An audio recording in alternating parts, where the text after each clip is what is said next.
Innal ghaniyata fil qanaati. Yang pertama, sesungguhnya kecukupan. Ghaniyah di sini makna al-iktifa'u bin nafaqah, cukup dengan nafkah. Adanya fil qanaati, di dalam qanaah. Apa qanaah itu? Ai ar-ridha bil qismah. Qanaah itu ridha, menerima, bil qismati, dengan pembagian yang telah ditentukan Allah Subhanahu wa ta'ala.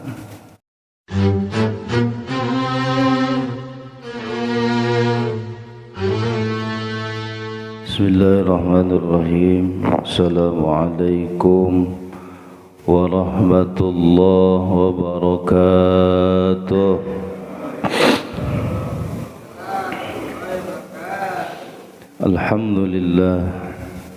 Alhamdulillahi rabbil alamin, wal aqibatu lil muttaqin, wala udwana illa 'alal zalimin.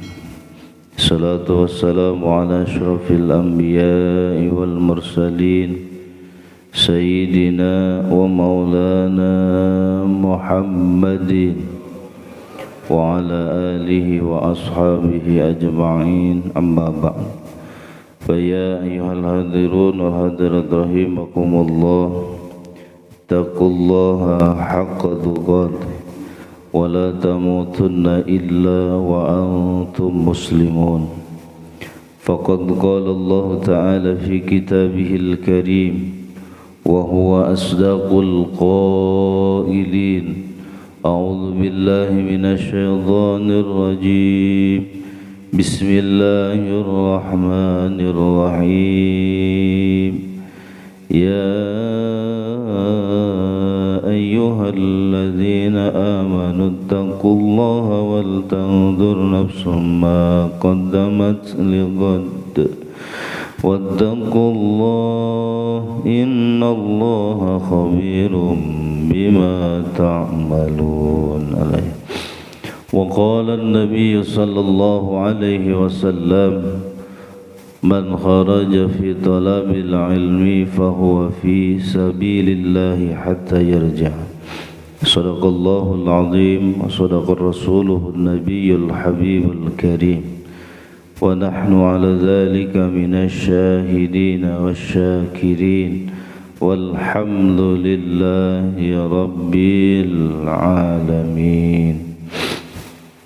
Hadratul kiram muhtaram yang saya hormati, pada KM serta jajarannya, para asatidzah, para hujjat, seluruh jamaah Masjid Jami'at Taqwa, yang mudah-mudahan kita semuanya selalu dijaga, dipelihara, dilindungi Allah Subhanahu wa ta'ala.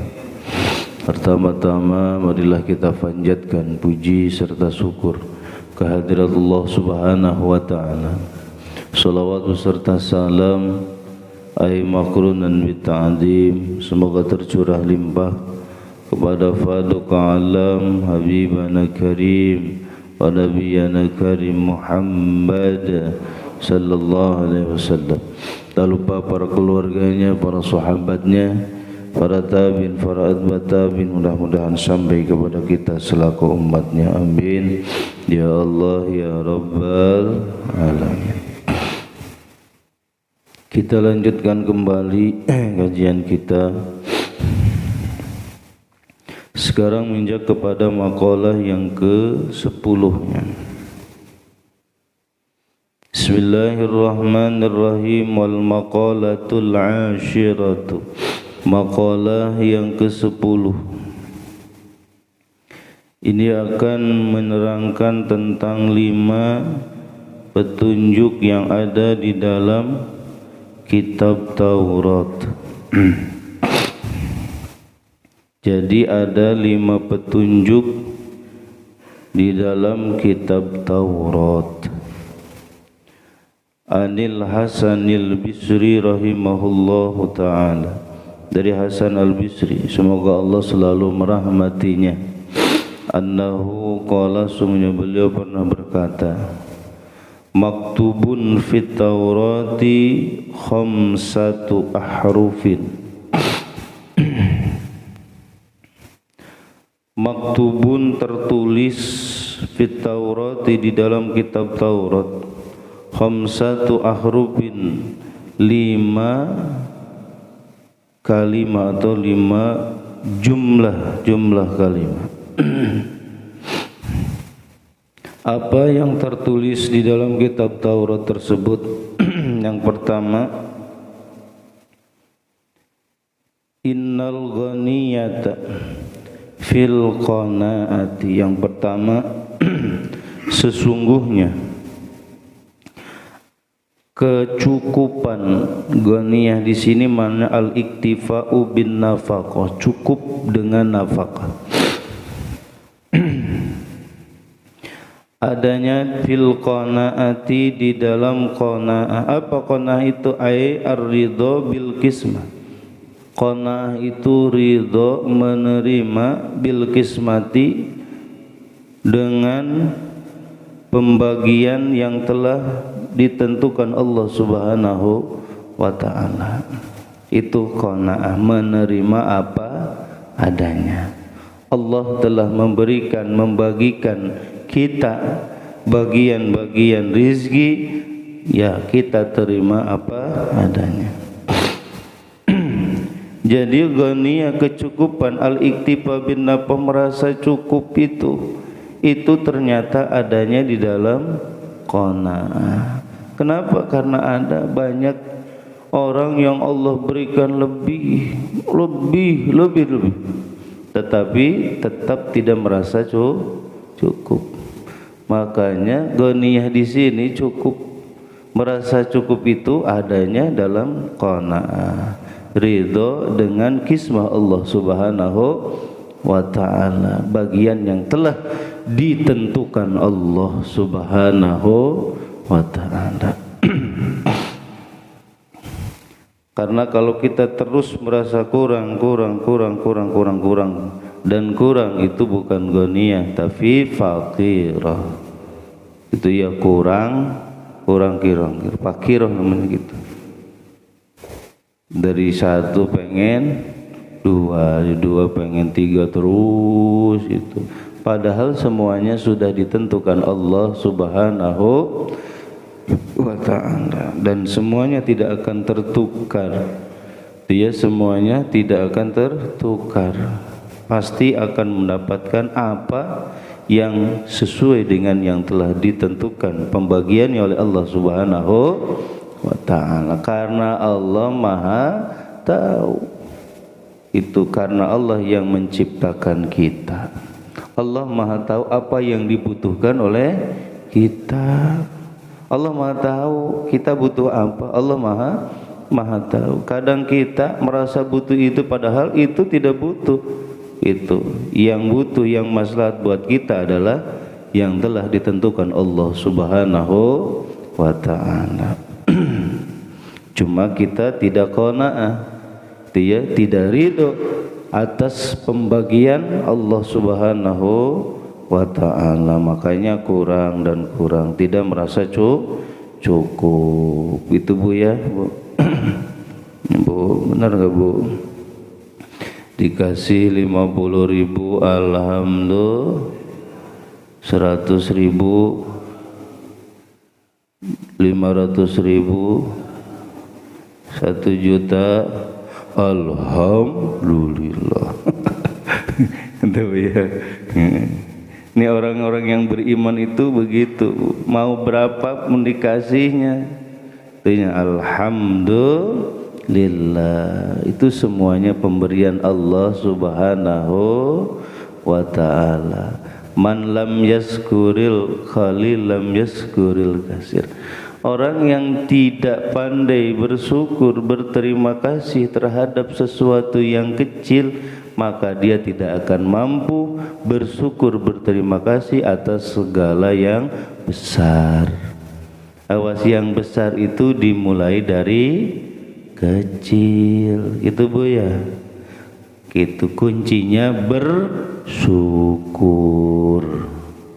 Itu. Yang kecil syukuri, nanti juga akan ditambah. Karena janji Allah, la in syakartum la azidannakum. Jadi sebenarnya intinya syukur. Ketika diberi Allah Subhanahu wa taala, maka bersyukurlah, karena dengan bersyukur atas segala nikmat yang telah Allah bagikan, tentukan buat kita, la azidannakum, maka Allah akan menambah. Ditambah lagi. Nah ini jadi al-ghaniyah, kecukupan itu adanya ternyata di dalam qanaah. Wa ana salamata fil uzlati. Wa ana salamata fil uzlati, dan sesungguhnya keselamatan. Apa selamat itu? Ay min afatil lisan, selamat dari segala kerusakan yang disebabkan oleh lisan. Ini mah gitu. Itu fil uzlati, adanya di dalam uzlah. Apa uzlah itu? Al-khuruj an mukhalitatil khalq bil inqita, sama sekali keluar dari campur baur dengan makhluk. Itu uzlah, menjauhi manusia, walaupun kita hidupnya di lingkungan manusia. Gitu. Kalau bahasa orang tua kita, bersembunyi di tempat yang terang. Itu ya, bersembunyi di tempat yang terang. Ada tetapi tidak kelihatan. Itu uzlah. Atau gimana uzlah secara hakikiyah? Benar-benar dia menjauhi manusia secara nyata. Ya, secara nyata emang jauh dari manusia. Itu ya, tinggal di gunung, menyendiri dan sebagainya. Uzlah. Seperti itu. Cuma kalau pangkat kita susah, malah yang di kampung ke kota. Sudah di kota nggak mau pulang kampung. Ngerasa betah gitu ya di kota, makanya nggak mau pulang.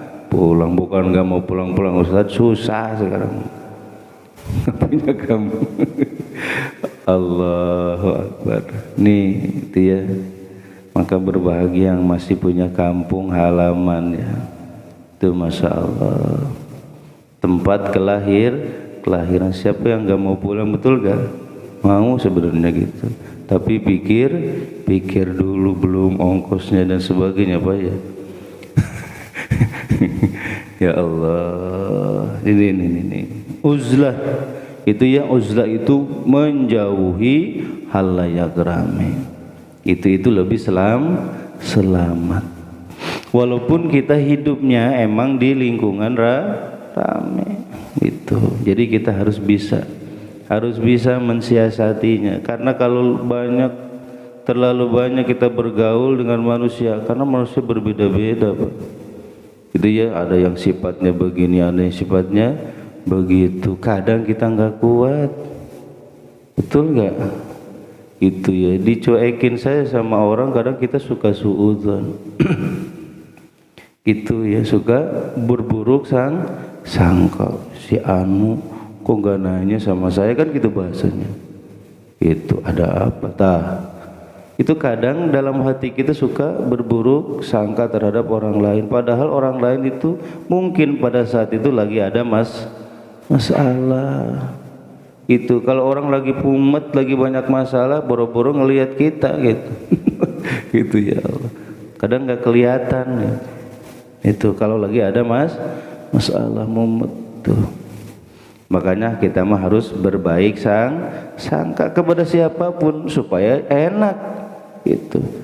Itu sebenarnya. Kalau dihidup di halayak ramai harus husnudzon. Harus banyak berbaik sangka terhadap orang lain. Jangan sampai kehidupan kita, awas, diikat oleh kelakuan tingkah laku orang lain. Si anu begitu langsung itu kerasa gitu ya. Padahal orang lain gak apa gitu. Gitu. Kenapa? Kadang penyakit itu disebabkan oleh diri kita sendiri, oleh kita sendiri sebenarnya. Awas ya. Nih, makanya Rasul suka mengatakan berbaiklah sangka. Sangkamu perbaiki dulu gitu. Sing baik sangkaan kita terhadap siapapun. Ini selamat ya dalam uzlah. Selanjutnya wa innal hurmata ay al-'azamatu fi rabdi syahwati. Dan sesungguhnya keagungan, kehormatan itu berada fi rabdi syahwati, di dalam meninggalkan syahwatu. Ay fi tarkiha, di dalam meninggalkan syahwat. Rabdi itu ayat bimana tarki, meninggalkan syahwat. Hawa nafsu. Kehormatan itu, keagungan itu berada, terletak di dalam apa? Meninggalkan syahwat. Karena banyak orang yang selalu melaju syahwatnya, menuruti hawa nafsunya. Segala sesuatu itu suka dilandaskan dengan nafsu, dengan syahwatnya. Masya Allah. Makanya tidak ada kehormatan baginya. Tuh, makanya kalau kita pengen jadi orang yang terhormat, orang agung atau diagungkan orang, maka tinggalkan syahwat.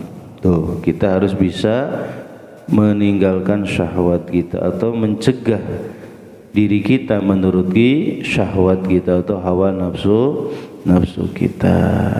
Bisa apa enggak kira-kira? Insya Allah, itu insya Allah kita bisa. Sedikit demi sedikit kita lawan. Karena paling berat itu yaitu ngelawan diri kita, syahwat kita, nafsu kita, hawa nafsu kita. Makanya baginda Rasul berkata kepada para sahabat, raja'na min jihadil asghar ila jihadil akbar. Ini kata Rasul, kita akan kembali berperang dari perang kecil kepada perang yang lebih besar. Para sahabat bertanya, Rasulullah, apakah ada lagi perang yang lebih dahsyat daripada perang ini? Bala, iya kata Rasul, ada. Perang apa ya Rasul? Jihadun nafs, kata Rasul, perang melawan hawa nafsu. Nih perang yang paling berat, perang melawan diri kita sendiri. Kita banyak yang kalah kalau kita ngelawan musuh gitu yang kelihatan di muka kita, depan muka kita, kita bisa kalah, bisa ngalahin dia. Tetapi ketika melawan diri kita sendiri, kadang kita sering kalah dengan nafsu, dengan syahwat kita. Masya Allah. Nih awas ya, nih hati-hati. Nah, syahwat berbagai macam, syahwat nafsu terhadap dunia, nafsu terhadap kedudukan dan sebagainya. Gitu ya, nafsu terhadap perempuan dan sebagainya. Wah, itu ya. Kita bisa meninggalkan, nanti akan kita sandang manusia terhormat.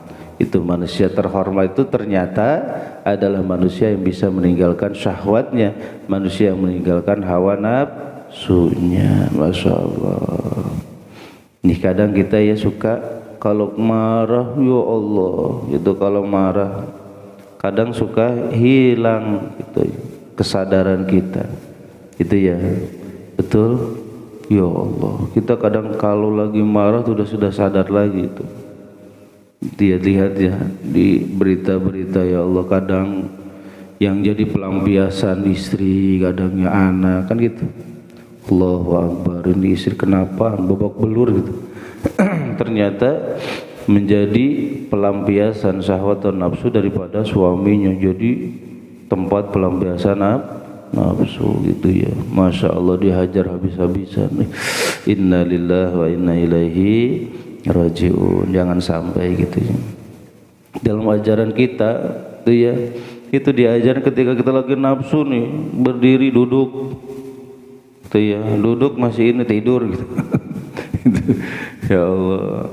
Atau cepat-cepat kita ngambil air wudu, karena nafsu syahwat itu dari setan.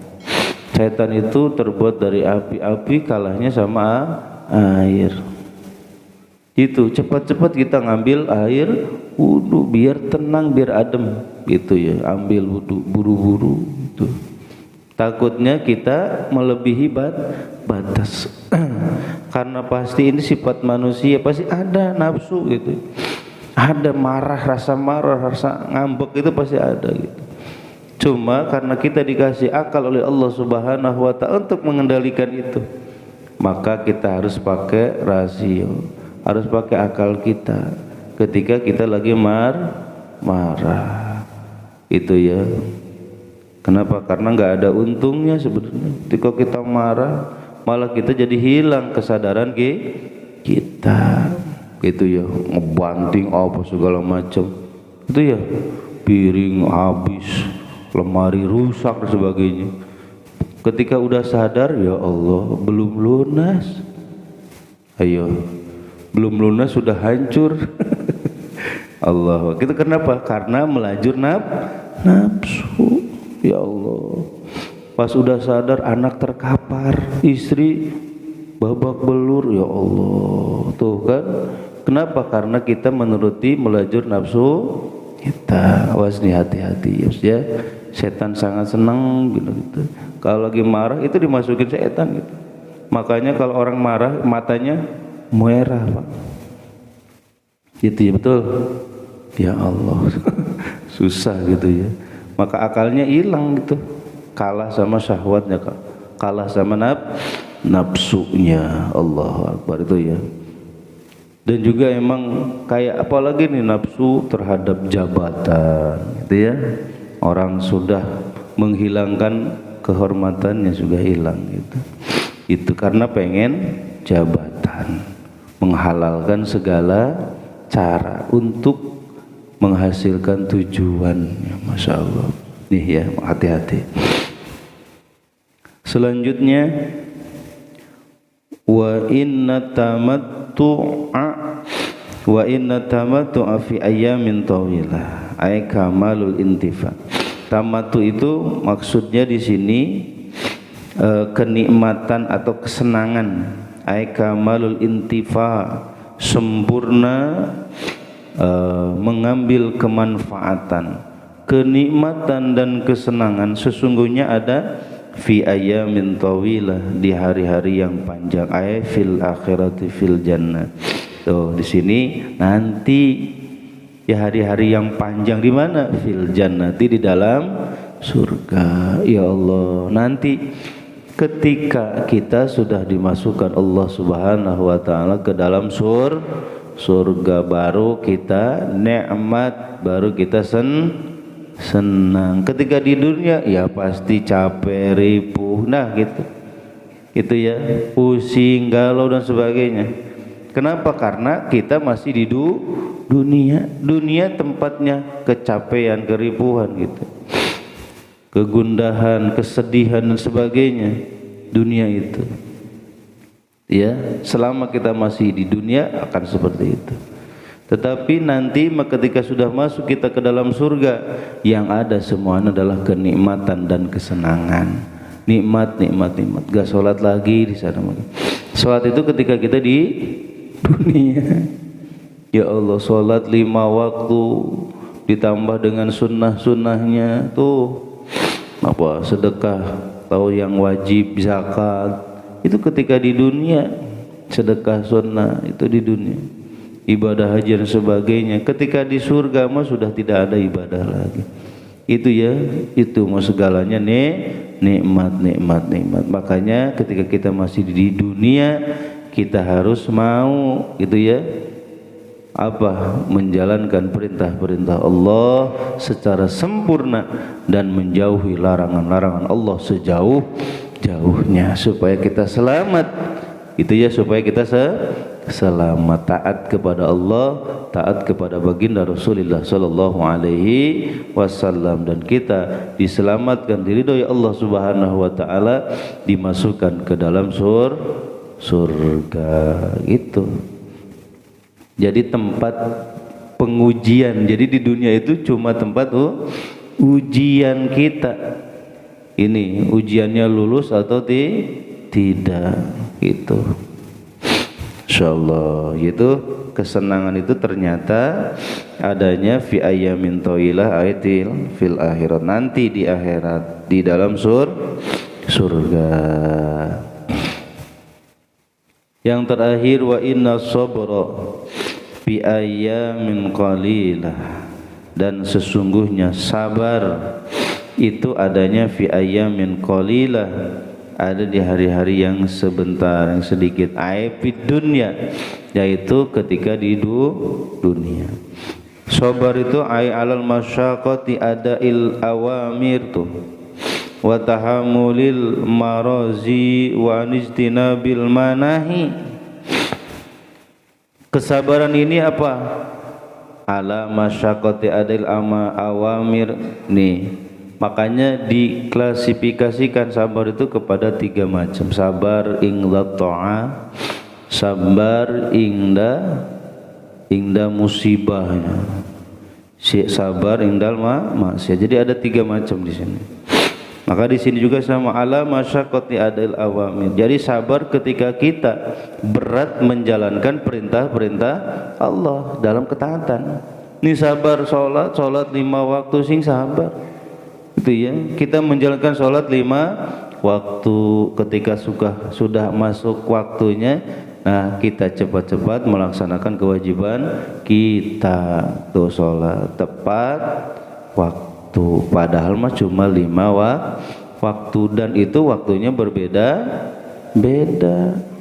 Coba kalau seandainya dulu ketika Mi'raj dulu baginda Rasulullah sallallahu alaihi wasallam enggak dikurangin, itu sampai 50 waktu, kebayangin Pak gitu. Itu ya, Masya Allah. Untung itu sudah dikurangi sampai 5 waktu. Coba kalau seandainya belum dikurangin, waduh, yang 5 waktu saja kadang orang sholatnya cuma 1 waktu. Sholat apa biasanya? Sholat apa yang paling banyak? Sholat maghrib gitu ya. Ya Allah, sholat maghrib, isya lewat, subuh apalagi, bangun jam 7, jam 8 gitu ya. Jam 12 sarapan, bukan sarapan, makan siang, itu habis waktunya, buru-buru sholat, kerja lagi gitu ya, sampai asar lewat, dan pulangnya jam 5 pas 5 masih di jalan macet, maghrib kelewat. Ya Allah, itulah kehidupan terus menerus begitu. Inna lillahi wa inna ilaihi raji'un. Serasa kita itu enggak akan balik, kita akan balik cuma sementara, abir sabil. Kita di dunia itu cuma mampir sebentar, itu ya, sebentar. Diibaratkan kita itu mudik ke kampung halaman, kita itu mampir dulu di rest area. Dunia itu rest area kita, sebentar. Itu ya, nanti kita akan jalan lagi tuh, pulang kampung. Di mana kampung kita? Akhirat. Kita itu di akhirat, kampungnya di sana. Itu ya, semuanya punya kampung halaman di mana? Di akhirat. Mudah-mudahan kampung halaman kita mah di dalam surganya Allah Subhanahu wa ta'ala. Masya Allah. Sementara aja di dunia mah itu kita nih dibebani Allah Subhanahu wa ta'ala untuk melaksanakan sholat, laksanakan gitu tepat waktu. Itu ya, dipanggil nih oleh Allah Subhanahu, panggilan Allah. Adzan tuh itu dipanggil Allah, dipanggil oleh zat yang memiliki semua alam ini, yang mengurus, yang menciptakan alam semesta ini, dipanggil kita. Kadang kita enggak dengar ketika kita dipanggil Allah Subhanahu wa ta'ala. Jangan sampai dipanggil yang lebih dari panggilan yang sementara itu gitu. Panggilan apa itu? Panggilan ke akhirat, menuju alam kubur, yaitu inna lillahi wa inna ilaihi raji'un, panggilan mati gitu. Ini kalau enggak mau dipanggil sementara, dipanggil bener-bener nanti gitu. Itu ya, pulang ke rahmat Allah katanya gitu. Masya Allah. Itu ya, mumpung masih dikasih kesempatan Allah Subhanahu wa ta'ala. Kita masih diberi kesempatan, Pak. Nih subuh ini, pagi ini Allah kasih kesempatan kita masih bisa untuk membukakan mata kita. Coba kalau tadi tidur lepas, Pak. Bayangin Bu ya, betul, pas dibangunin si bapaknya gak bangun-bangun, waduh lewat. Coba bayangin, pas si bapaknya ngebangunin ibunya, mah bangun, wah lewat, kebangun lagi. Coba bayangin Pak, Masya Allah. Makanya sekarang kita masih dikasih kesempatan. Kita nggak bisa menjamin besok masih hidup. Itu seminggu lagi kita masih ada. Sebulan lagi, setahun lagi kita nggak ada keyakinan yang seperti itu. Kenapa? Karena masalah ajal itu bukan masalah kita. Sudah ditentukan semuanya ajal kita. Betul nih, nggak banyak, nggak sedikit. Banyak itu orang yang tidur tidak bangun lagi, itunya, Masya Allah. Makanya ketika sebelum tidur wudu dulu kan gitu ya, Masya Allah. Itu kalau orang meninggal dunia dalam keadaan suci mata syahidah kan gitunya, mata dalam keadaan mati syahid. Kalau suci dulu, kita mau boro-boro kadang itu bersuci dulu, itu wudu dulu gitu. Kadang baca doa juga, bismika Allahumma ya bismika amut, lupa kadang itu baca doa itu teh. Ya benar Pak, ya Allah kadang lupa, boro-boro baca Quran dulu. Seharusnya gitu ya. Jadi pertama kita bukakan mata, ya gitu harus kita lihat itu sebenarnya adalah Al-Quran. Yang kita baca itu adalah Al-Quran. Ketika kita tidur pun kita harus, yang kita lihat dan kita baca adalah ayat-ayat suci Al-Quran, biar kita selamat tuh. Itu ya Pak ya. Kita masih dikasih kesempatan. Sok gunakan kesempatan ini untuk beribadah kepada Allah Subhanahu wa ta'ala. Itu ya, karena banyak yang sudah lewat gitu. Orang gak ngeh, artinya lagi perjalanan sebagainya tiba-tiba ketabrak atau tabrakan ya ninggal, padahal lagi mau seneng-seneng kan gitu. Ya Allah, mau liburan itu ya lompat ke jurang gitu kan, gitu ya, ada yang gitu ya. Oh Allah, mau seneng-seneng di laut tenggelam. Ya Allah, coba kelelapnya itu mau seneng-seneng katanya, itu ternyata malaikat mautnya ada di sana gitu. Coba kita nggak sadar, semuanya nggak tahu masalah kematian itu, nggak ada yang tahu itu ya. Itu perkara yang gaib, hanya Allah Subhanahu wa ta'ala yang tahu. Itu makanya ketika masih dikasih kesempatan, gunakan kesempatan itu sebaik-baiknya. Begitu ya, sabar ala masyaqqati adail awamin. Berat zakat itu, berat, padahal potensi zakat itu Masya Allah besar, triliunan itu. Betul ya, triliunan Pak. Sok ini dari apa? Dari yang ngerokok saja, yang ngerokok. Orang yang ngerokok sehari paling 20.000 ya. Itu yang satu. Coba kalau yang dua, itu ya ngerokoknya dua. Itu 2 bungkus sudah 40.000. Coba bayangin Pak ini. Tapi ketika ada zakat, saya belum berhak membayar zakat, belum kewajiban bayar zakat gitu ya. Tapi dalam rokok saja itu bayangin, yang 20.000 saja dikaliin sebulan berapa? Itu 20 kali 3 berapa? Coba itu belum dikali setahun, itu rokok saja itu teh. Makanya guru kami itu menekankan sekali gitu masalah zakat itu. Kenapa? Karena umat Islam itu kurang modal gitu Pak. Betul gak? Segala sesuatu itu butuh modal, dan kita itu suka terhambat oleh modal. atau bahasa Inggrisnya dana, ya dana. Makanya banyak kemarin ya yang di Cianjur. Kenapa? Karena kita kurang dana. Coba kalau kita banyak dana, itu orang itu bisa berapa desa katanya di keres susah banget ngomong lagi. Itu ya gitu. Bisa banyak sebenarnya. Kenapa? Karena kucuran dananya banyak, Pak. Coba kalau kita mau kegiatan saja susah, apa harus keliling dulu gitu ya, ke warga dulu, betul. Kalau kita ngandelin kocoran dari atas susah mangpet, betul gak? Coba kalau kita punya dana sendiri, dana umat disebutnya, padahal kita itu potensinya itu dari apa?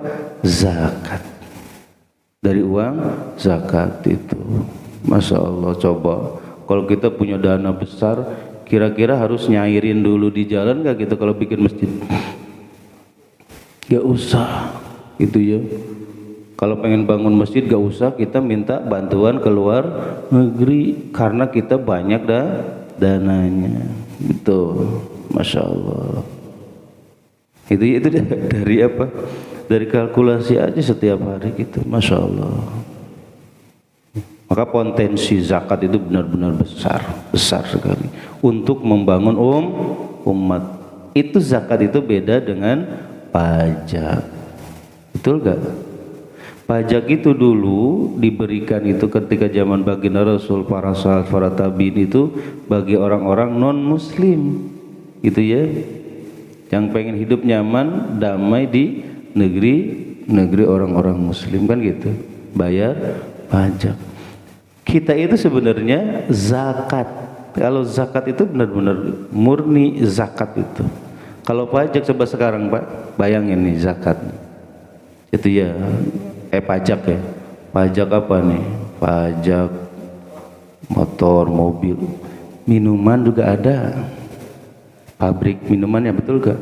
Yang dirajia cuma warung-warung kecil kan? Betul gak? Yang dirajia kan paling warung-warung remang-remang seperti itu. Pabriknya gak. Yang setiap hari produksi bukan warung tapi pabrik kan gitunya. Pabriknya tetap ada dan itu ada pajaknya gitunya. Itu ada apa? Pajaknya masuk ke pemerintah dan sebagainya. Itu hotel gitu ya. Masuk semuanya pajak dan macam-macam. Makanya kalau umat Islam bagusnya itu adalah zakat. Kalau mau pengen berkah itu zakat seperti itu. Cuma banyak orang yang tidak tahu tentang zakat itu. Itu yang Allah ta'ala. Terus sabar ketika kita tahammul marozi, menghadapi maksiat tuh. Itu ya, menghadapi kemaksiatan. Sekarang banyak apa enggak? Allah. Ini yang sering pegang HP gitu ya, gadget dan sebagainya. Kita lagi enak-enak lihat ceramah YouTube At-Taqwa. Yang muncul itu aja. Ternyata tiba-tiba lagi enak-enak kita lagi lihat YouTube pengajian, dakwah, ceramah dan sebagainya, ada iklan yang gak jelas. Nah gitu kan. Ya Allah gitu. Nah itu sabar di dalam ketika apa menghadapi yang maksiat seperti itu, yaitu dengan dimatiin kan gitunya. Dimatiin apa terus dilihat. Kan gitu. Nanti ada lagi yang seperti itu. Coba.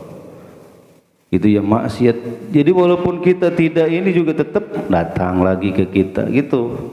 Datang lagi itu maksiat. Sekarang itu Masya Allah merajalela yang seperti itu. Allahu Akbar, betul ya. Jadi konsumsi kita setiap hari atau anak-anak kita, coba ya Allah. Itu ya aurat yang terbuka seperti itu. Coba bayangin Pak.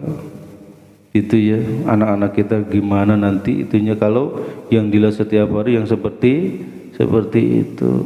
Berat ya Bu ya. Dirampas ya Allah, nggak dikasih HP gimana ya, betul gak? Ini sama semuanya apa enggak nih? Sama ya Allah, marah-marah sebagainya gitu. Tapi ya harus bisa kitanya gitu. Itu harus bisa, jangan sampai anak kita termakan oleh yang seperti itu. Makanya kalau kita punya anak, pondokin Pak. Yang selamat itu dipondokin sekarang. Gitu ya Bu ya. Bu, yang selamat itu dipondokin anak itu, jangan disimpan di rumah. Kalau di rumah udah hari setiap atau pagi terus yang dipegang apa? HP, pusing kita juga. Itu ya Allah. Itu yang kita takutin, itu yang dilihatnya, itu yang dilihatnya. Kita kan tidak terus menerus melihat, memantau gitunya.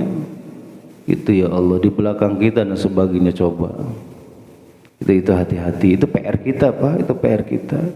Karena apa? Tanggung jawabnya itu sampai akhirat anak-anak kita. Jangan dianggap yang sembarangan seperti itu. Itu sabar. Kita itu harus sabar. Udah antepin aja. Bukan antepin aja anak kita itu. Gitu ya. Nasib dia nanti 10 tahun 20 tahun itu bagaimana sekarang Pak. Awas nih ya, hati-hati. Masya Allah. Makanya orang-orang kafir pinter banget itu. Pinter banget itu, Masya Allah. Awas nih, hati-hati. Jadi sabar ketika menanggung kemaksiatan seperti itu, nahan maksiat. Wa aniztina bil manahi, dan juga sabar di dalam menjauhi apa? Dosa-dosa gitu. Musibah ya. Terakhir musibah. Ketika kita ditimpa musibah, kita harus sabar. Yang kita ucapkan kemarin, inna lillahi wa inna ilaihi rajiun. Dunia ini emang tempatnya ujian, ujian. Mudah-mudahan kita selamat dan kita sempurna ketika kita menjauhi, menahan dan segala macam yang telah diujikan oleh Allah Subhanahu wa taala untuk kita. Itu ya, Masya Allah. Mudah-mudahan ada manfaatnya. Ini ada 5 ya.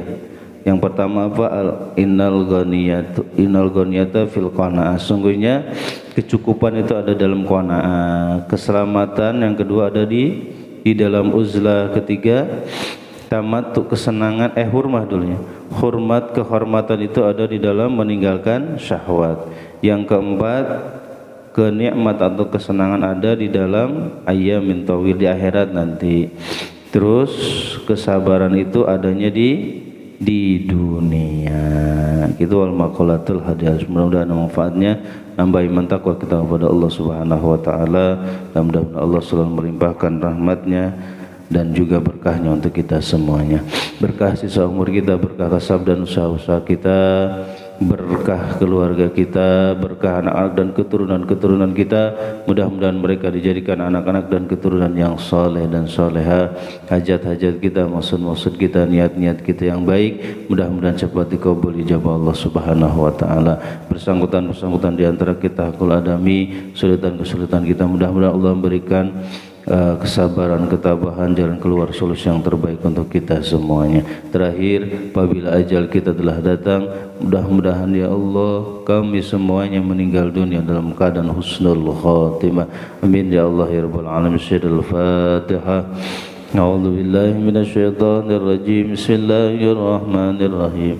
Alhamdulillahi rabbil alamin arrahmanir rahim maliki yaumiddin. Iyyaka na'budu wa iyyaka nasta'in. Ihdinas siratal mustaqim. Siratal ladzina an'amta 'alaihim ghairil maghdubi 'alaihim waladdallin. Amin. Raditu billahi rabba bil islami dina bi Muhammadin nabiyya. Raditu billahi rabba bil islami dina bi Muhammadin nabiyya. Raditu billahi rabba bil islami dina bi Muhammadin nabiyya. Ashhadu an la ilaha illallah wa ashhadu anna Muhammadar Rasulullah. Marilah kita tutup pengajian kita dengan doa kifarat majlis. Subhanakallahumma wa bihamdika asyhadu an la ilaha illa anta astaghfiruka wa atubu ilaik. Terima kasih atas segala perhatian. Mohon maaf segala kekurangan. Usikum wa nafsi bitaqwallah. Wallahu muwaffiq ila aqwamit thoriq. Assalamualaikum warahmatullahi wabarakatuh.